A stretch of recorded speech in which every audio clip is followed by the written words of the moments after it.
स्वराज्याची राजधानी दुर्गराज रायगडावर येत्या 26 व 27 जून रोजी तिथीप्रमाणे शिवराज्याभिषेक सोहळा मोठ्या दिमागात साजरा होणार आहे। या ऐतिहासिक सोहळ्याला राज्याचे मुख्यमंत्री देवेंद्र फडणवीस, उपमुख्यमंत्री एकनाथ शिंदे व उपमुख्यमंत्री सुनेत्रा पवार यांच्यासह मंत्रिमंडळातील अनेक मंत्री उपस्थित राहणार आहे। हजारो शिवभक्तांच्या उपस्थितीत हा सोहळा पार पडेल। शिवराज्याभिषेक सोहळ्याच्या पूर्वतयारीसाठी युवा सेना कोर कमिटी सदस्य तथा रायगड जिल्हा परिषद सदस्य विकास शेठ गोगावले यांनी आज किल्ले रायगडाची पाहणी केली आहे।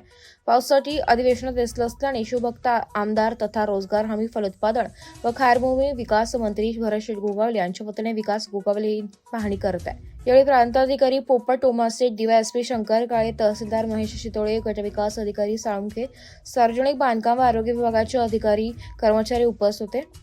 तसेच शिवसेना रायगड जिल्हा प्रवक्ता नितीन पावले, युवा नेता प्रवक्ता परेश सोनवणे, महाड विधानसभा समन्वयक इम्रान पठाण, तालुका प्रमुख रोहिदास आंबोळे, माजी जिल्हा परिषद सदस्य संजय कचरे, विकी शिंदे, विजय मालसुरे, शेखर राखाडे, कोकणकळा मित्रमंडळाचे पदाधिकारी मोठ्या संख्येने शिवसेना युवासेने उपस्थित होते। आपल्या सर्वांना कल्पना असेल की राज्याभिषेक सोहळा हा दरवर्षी तिथीप्रमाणे या ठिकाणी होत असतो आणि तिथीप्रमाणे होणारा राज्याभिषेक सोहळ्याला महाराष्ट्र राज्याचे मुख्यमंत्री आदरणीय फडणवीस साहेब, आदरणीय उपमुख्यमंत्री एकनाथ शिंदे साहेब, सुनेत्रा काकी आणि मंत्रिमंडळ, त्याचप्रमाणे आमदार, खासदार, जिल्हा परिषद अध्यक्ष, महापौर हे सर्वच शिवभक्त या ठिकाणी येणार आहेत आणि त्याची तयारी आणि हजारो शिवभक्त जे राज्याभिषेक सोहळ्याला येणार त्याच्यासाठी कुठली गैरसोय त्यांची होता कामा नये, त्याबद्दल सर्वच आज शासनाच्या वतीने शासकीय अधिकारी आमचे सर्व प्रांतसाहेब असतील, डीएसपी साहेब असतील, तहसीलदार साहेब, बीडीओ साहेब, पाणी पुरवठ्याचे अधिकारी, स्वच्छताचे अधिकारी, सर्वच लोकांनी आज ठरवलं होतं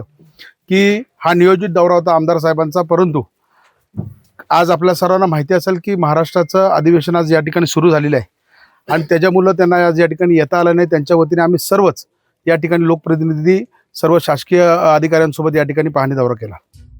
मराठी न्यूजसाठी कोकण विभागीय संपादक निलेश लोखंडे, महाड।